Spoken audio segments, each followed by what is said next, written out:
का एक ही मकसद था, ये न के न प्राकीर्ण तेजस्वी को पहले राज मुकुट पहना देना। अभी तक महागठबंधन को स्वरूप देने के में सबसे अगर कोई बाधक रहा तो उसका नाम है लालू प्रसाद। बिहार में एक बार फिर से सरकार बदली है।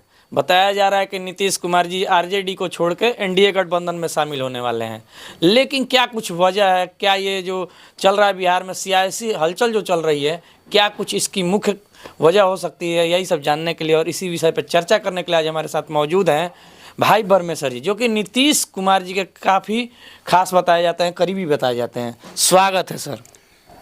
नीतीश कुमार जी ने जिस उद्देश्य से पहला बदला था एनडीए को छोड़ करके लालू जी के साथ आरजेडी के साथ समीकरण बनाने का, तो उनका इरादा था कि उनमें जो आ गई है 74 आंदोलन से विपरीत जो आचरण हो रहा है उसको हम लिंक पर लाने के लिए उनकी मंशा थी। और वो मंशा उनको रह करके देखने लगे, प्रयास किया, लेकिन 1.5 साल तक भी करने के प्रयास के बावजूद भी वो और बिखरते चले गए। और बिखरने का परिणाम यहाँ तक आया कि कैबिनेट के डिसीजन को, सामूहिक जो डिसीजन होता है उसको श्रेय लेने का उनका बेटा तेजस्वी अपना एक तरफा ऐसे करने लगा। नीतीश जी बार बार कहते हैं कि कैबिनेट के सारे जो भी गठबंधन में हमारे लोग हैं उनके द्वारा सामूहिक निर्णय है, तो समूह को न जाना चाहिए, व्यक्ति एक पार्टी को नहीं जाना।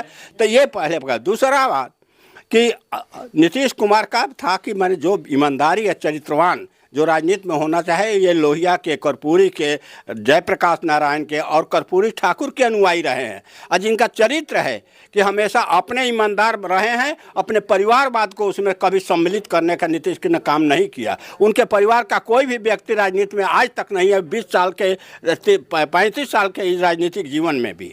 लेकिन ये लोग परिवारवाद से बाहर निकलिए नहीं रहे थे, बार बार कहे कि ऐसा मत कीजिए, ऐसा मत कीजिए, लेकिन मानने वाले नहीं थे। इसलिए विवश होकर के नीतीश जी ने पुनः एक कदम उठाया है। उसके लिए मैं नीतीश कुमार को बार बार लाख इस भोजपुर जनपद की ओर से उनको बधाई देता हूं कि उन्होंने एक साहसिक काम करके बिहार के विकास के लिए एक अनुकरणीय काम किया है। अच्छा सर, लेकिन एक सवाल और भी आता है कि पहले एनडीए के साथ गठबंधन था, फिर तोड़ के आरजेडी में आते हैं, फिर एनडीए में जाते हैं, फिर आरजेडी में आते हैं, फिर से एनडीए में जाते हैं। जिस तरीके से ये पलट रहे हैं बार बार, तो जनता का विश्वास किस तरीके से ये जीत पाएंगे आने वाले चुनावों में? आप जानते हैं कि रोटी को अच्छा बनाने के लिए बार बार पलटना पड़ता है, सभी कोई जानता है। उसी तरह से नीतीश कुमार का हमेशा प्रयास रहता है कि व्यवस्था को हम किसी तरह से बिहार के फेवर में, बिहार के जनहित में लाने का काम करें। इसके लिए वो निरंतर दिन रात सोते जगते हमेशा वो प्रयास करते रहते हैं कि ट्रैक पर गाड़ी चढ़े, समाजवाद की ओर हमारा बिहार आगे बढ़े और सर्वांगीण विकास करे। लेकिन उसमें असफल लोग उनके सहयोगी करते हैं, तो वहीं पर उनका दुराव हो जाता है। लेकिन जब भी पाला बदलते हैं एक बयान दे जाते हैं। पिछली बार भी इनका बयान आया था कि मिट्टी में मिल जाएंगे, लेकिन अब की बार एनडीए के साथ नहीं जाएंगे।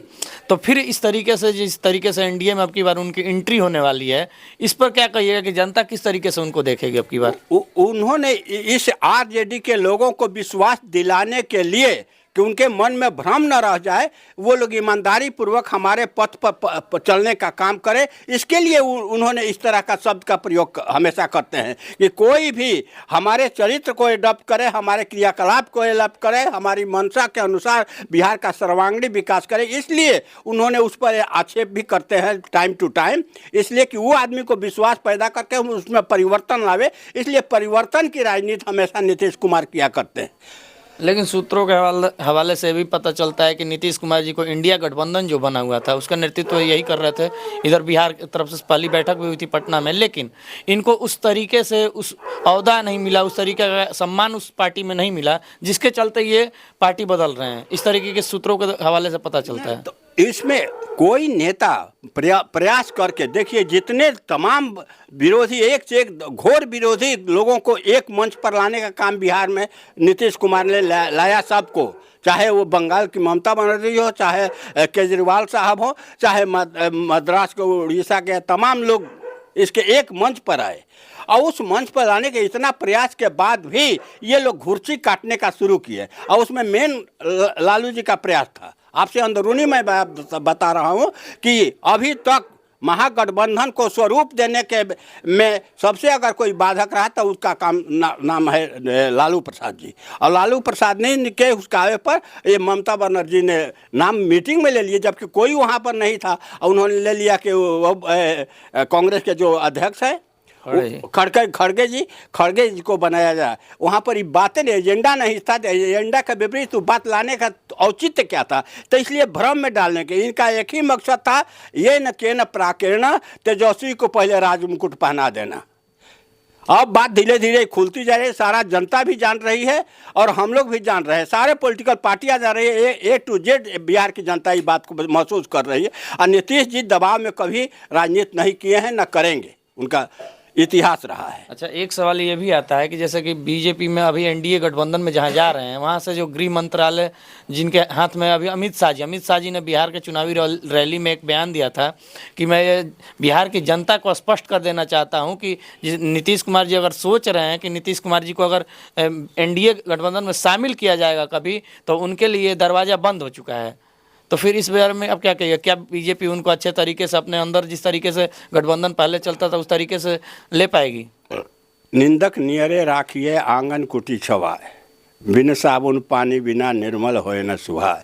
नज़दीक आने से परिवर्तन हो जाता है। तो पहले जिस तरह का था, हो सकता है कि वो संभावनाएं तो बनती है ना, संभावना राजनीति संभावनाओं का खेल है।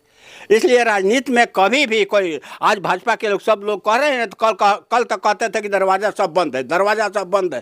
सुशील मोदी हो चाहे जो भी सम्राट, सभी तो कह रहे हैं कि राजनीतिक तौर पे दरवाजा किसी के लिए हमेशा के लिए बंद नहीं होता, परिस्थिति के अनुसार खोल दिया जाता है। वही परिस्थिति के अनुसार राजनीतिक लोग चाहे मनुष्य परिवर्तन करता है, और परिवर्तन ही सृष्टि का स्वरूप होता है, परिवर्तन हमेशा होता रहता है।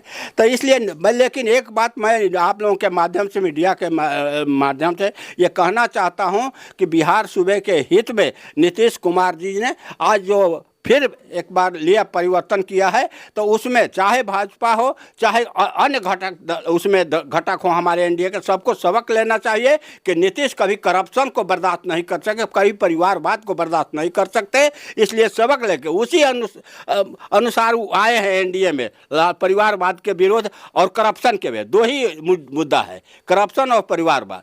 तो उसमें अगर इसमें भी बढ़ेगा तो फिर नीतीश कुमार को एनडीए छोड़ के भागना पड़ेगा। क्यों नहीं छोड़ेंगे? अगर हमारे विरोध हमारे परिवार सब कोई उल्टा करेगा तो हम उस घर में क्यों रहेंगे? मतलब ये मान के चला जाए कि अगर कुछ ऐसा एनडीए गठबंधन में उनके साथ होता है, या फिर दबाव बनाया जाता है, या फिर करप्शन बढ़ता है, तो या फिर परिवारवाद बोला जाए वो बढ़ता है, तो फिर से एनडीए पार्टी से अलग होकर और कोई कदम स्टेप ले सकते हैं। नीतीश कुमार वसूल पर चलते हैं, नीतीश कुमार वसूल से जरा भी डिविएट नहीं होते हैं। और उनका जो वसूल है पूरे बिहार की जनता भी जानती है, पूरे भारत की जनता भी जानती है। और उन पर विश्वास करके ही महागठबंधन में तमाम नेता जो सम्मिलित हुए थे, वो लोग इसी विश्वास पर कि नीतीश कुमार एक स्वच्छ छवि वाला चरित्रवान व्यक्ति है, ये जो कहता है वो करता है, और करप्शन से कभी समझौता नहीं करता। इसलिए जहाँ फिर गड़बड़ी आएगी उसमें नीतीश कुमार कभी भी, चाहे कोई भी हो, उसके साथ वो रहना पसंद नहीं करेगा। अच्छा, देखा जाता है कि जो नीतीश कुमार की पार्टी है, बार बार जब पाला बदलती है, इस साइड से उठे जाती है, तो जनता का एक सवाल बन जाता है कि क्या हम किस पे विश्वास करें? नीतीश कुमार को अगर हम वोट देते हैं तो ये कब किस में चले जाएं, कोई ठर ठिकाना ही नहीं है। तो कैसे विश्वास करेगी जनता इन पे, और क्यों? जनता देखिए, विश्वास जो चरित्रवान होगा उस चरित्रवान बातों पर विश्वास करेगा। मैं बिहार की जनता से और अपने ज़िले के भी जनता से, अपने गांव के, अपने प्रखंड के, अपने तमाम लोगों से मैं निवेदन करना चाहता हूं। आपके एक चैनल के माध्यम से आपने इस बात को छेड़ा है, तो मैं कहना चाहता हूं कि अच्छे प्रतिनिधि को, चरित्रवान प्रतिनिधि को आप चुनो। वो परिवर्तन चरित्र के विपरीत जाने वाले लोगों को कभी बर्दाश्त नहीं करेगा। और तब बिहार को एक जो हमारा पुराना था कि बिहार पूरे भारत में अव्वल हुआ करता था, विश्व गुरु बनाने में बिहार की अहम भूमिका रहती थी, तो वो फिर हम प्राप्त करेंगे। लेकिन चरित्र के बदौलत, ईमानदारी के बदौलत और समाजवाद के पुरोधा के रूप में अगर बिहार को विकसित किया जाए तो हमारा बिहार आगे बढ़ेगा। चलिए, बहुत बहुत धन्यवाद सर आपका। अभी सर का थोड़ा सा तबीयत बोला जाए या फिर बोला जाए कि थोड़े से पैर दिक्कत के कारण पटना में नहीं है, ना तो सर भी आज पटना में दिखाई देते हैं, नीतीश कुमार के खासा करीबी बताए जाते हैं। आज हम पटना में होते, काल यही हम परसों जब से ये हलचल चल रही है, लेकिन हमारा 22 तारीख को ये पैर क्रैक कर गया और जिसके चलता ये प्लास्टर हुआ है और उसमें हम माने आज व्यथित हैं। मैं बहुत ही दुखित मन से यहाँ पर हम पड़े हुए हैं। अपने नेता को आज परिवर्तन के आंधी में भी हम अपने इस शुभकामना के लिए वहाँ बधाई देने नहीं जा रहे हैं। मैं आपके मीडिया के तरफ से उनको बधाई देता हूँ कि आपने बिहार के हित में काम करने का काम किया है। इसी पथ पर आप अग्रसर हमेशा चलता रहे। चलिए, बहुत बहुत धन्यवाद सर। आप लोग पूरे ये सियासी हलचल है या फिर बता सकते हैं नीतीश कुमार जिस तरीके से पार्टी बदल रहे हैं, या फिर एनडीए गठबंधन हो या फिर महागठबंधन हो, आप लोग किस तरीके से देखते हैं इस पूरे प्रकरण को, कमेंट सेक्शन में जाकर जरूर बताइएगा। ऐसे ही देखते रहे हंगामा जंक्शन में सतीश सरकार। तब तक के लिए धन्यवाद।